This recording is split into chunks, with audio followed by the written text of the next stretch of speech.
G'day. The differences between F2 and F1 are huge, and I'm not just talking cars. So let's run through what changes Oliver Bearman and perhaps Kimi Antonelli or Jack Doohan will face next year. For a start, F1 drivers get paid. F2 drivers have to pay to race. Even the best driver in F2 has to find the money for a 14-round season, and it's going to be around US $3 million. The better the team, the higher the entry price. Of course, that falls back to the likes of sponsors and family to foot those bills. Come 2025 though, Oliver Bearman won't have to stump up money to race, he'll be paid. Of course, he's not on the same money as a Lewis Hamilton or a Fernando Alonso, but it will be a good start, and on top of that, he'll find himself some personal sponsors. He'll do things like merchandise or even signed prints like the one I'm doing with him now, where you can get online to kimellman.com and order one of those that are still remaining. In 2025, he will have a lot more demands on his time. For a start, he goes from 14 race weekends to 24. Let's have a look at his travel. He'll spend more time on the road. He'll have more flights, definitely, because he'll be backwards and forwards to the factory.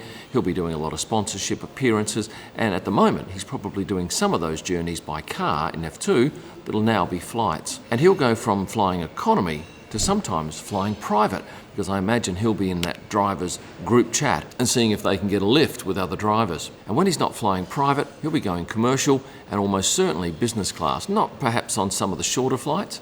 Being a lesser driver, he's not going to be hammered too badly at the airport and surrounded like, say, a Lewis or a Fernando or a Charles. But on those long-haul flights, the team will want him arriving fresh, relaxed, and hence will be going business, maybe sometimes first. Some F1 drivers have security. Take a look at Oscar Piastri. When he stepped up to McLaren, it was decided that he, along with Lando, needed security. I'm not sure Ollie will need it, being a Haas team member, but certainly if Kimi Antonelli gets in and drives at Mercedes, I think there'd be a strong case for him having security at races.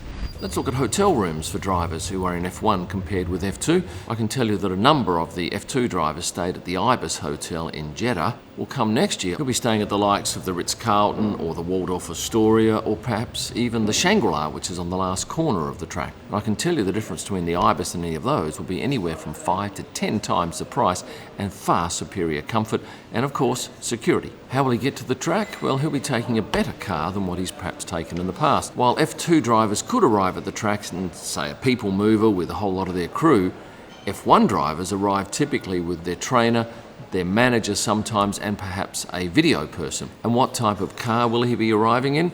Well, it'll be the likes of BMWs, Mercedes, even large SUVs. And he'll snare the best parks at the track. Have a look at Melbourne last year. The F2 drivers parked over on the golf course, and then they had to walk across the golf course, over the track, over the lake, and then into the paddock. And after Ollie had his magnificent outing with Ferrari in Saudi Arabia, he told me in no uncertain terms that he was mobbed the whole way over, so don't doubt that he won't appreciate having the best park right next to the paddock next year.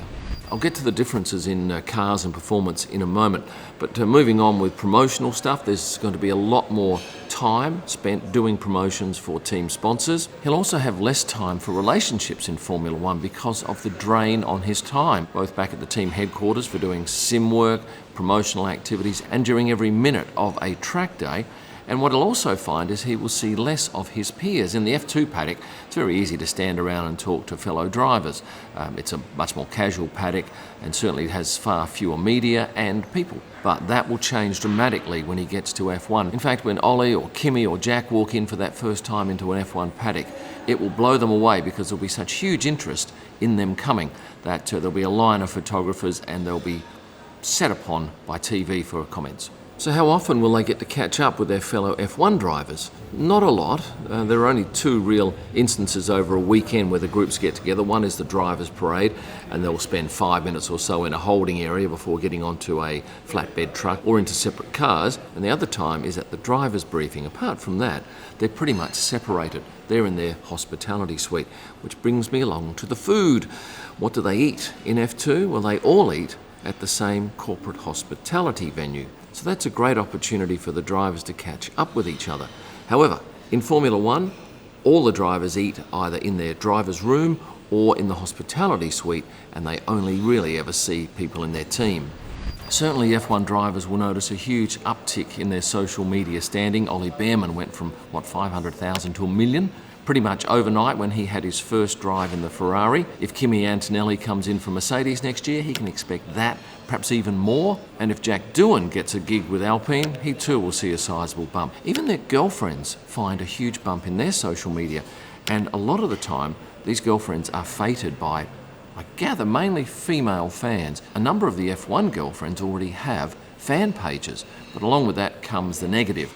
And unfortunately, you get a lot of haters. Still on the subject of social media, a lot of drivers now have people managing their social media sites, if only to go through all the direct messages to sift out the ones that are of interest to them. A lot of them are just pleas and requests for stuff that the driver just has no time to do. And that person will also be responsible for posting on social media. Yes, they talk with the driver, but they'll just get a general brief of what they want said. They'll find the photos, do the text, and put it up.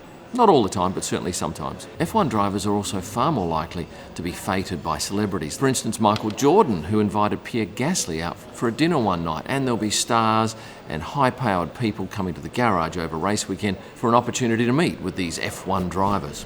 Let's talk paddocks now. At the moment, we rarely see an F2 driver in the paddock unless they're a reserve driver for a team or they've made the podium and they're going to the press conference with their trophies. So the F2 paddock is in a different position altogether than the F1. So the F2 paddock, say in Monaco, is up a hill and in a car park. It's a fair way away. In Spa, the F2 paddock is just behind the F1 paddock, and for that reason, the F2 drivers rarely socialise with the F1 crowd. And during races, the teams have to bring all of the tyres and their bits and pieces for a car into the F1 pit lane normally and set it up in front of the F1 garages. Now let's talk about the actual cars themselves. An F1 car weighs 798 kilos, F2 755. The F2 car is also slower, around 200 miles an hour, F1 230, and that translates to a longer F2 lap. Say at the Hungaroring, about 10 seconds longer. Engine-wise, F1 1,000 brake horsepower, F2 620. And there's no KERS on an F2 car. There's no way to recover the energy, but F2 and 1 have the same DRS zones. And acceleration-wise, yes, an F1 car is quicker to 100 in 2.4 seconds compared with 2.9, and to 200 k's an hour, 4.2 seconds compared with 6.6. Let's go to the racing side now. F1 drivers do 3 practice sessions in a race, typically, unless there's a sprint weekend. F2 drivers do just 1 practice session, 1 qualifying and 2 races. And the qualifying's different because they qualify for 2 races with the 1 session. But if you're in the top 10 for the sprint race, you actually get reversed. So the first place driver starts from 10th, and the F2 driver that takes out pole position in qualifying gets an additional 2 points. Race duration, longer in F1, 305 kilometres compared with 170 kilometres, or 1 hour, which comes first in F2. But the F2 sprint races are longer than the F1s. What is the purpose of F2, you ask? Well, it's primarily been used, and it hasn't always been F2, it's had some other names, but it's used as a feeder series for F1, although not all of the drivers that are currently racing in F1 have come through F2. For instance, Valtteri Bottas did GP3 and then landed his gig with Williams in F1. Esteban Ocon, similar to Bottas, did a short time in the German DTM Touring Car Championships, and then he headed to Manor. Daniel Ricciardo, Carlos Sainz and Kevin Magnussen did Formula Renault 3.5, then jumped into F1 for Hispania, Toro Rosso and McLaren. Lance Stroll went from F3, where he crushed the opposition in his second season, to Williams, and finally Max Verstappen, who did just 47 single-seater races, mostly Formula 3, before he joined Toro Rosso. After that, the current super license system was introduced to stop this from repeating. As you can see, there are plenty of differences that drivers face going from F2 to F1. If you've enjoyed this video, please hit the like button, subscribe if you haven't done so, and grab one of those Ollie Behrman signed prints at kimillman.com. Thanks for watching, and stay passionate. Oh, no.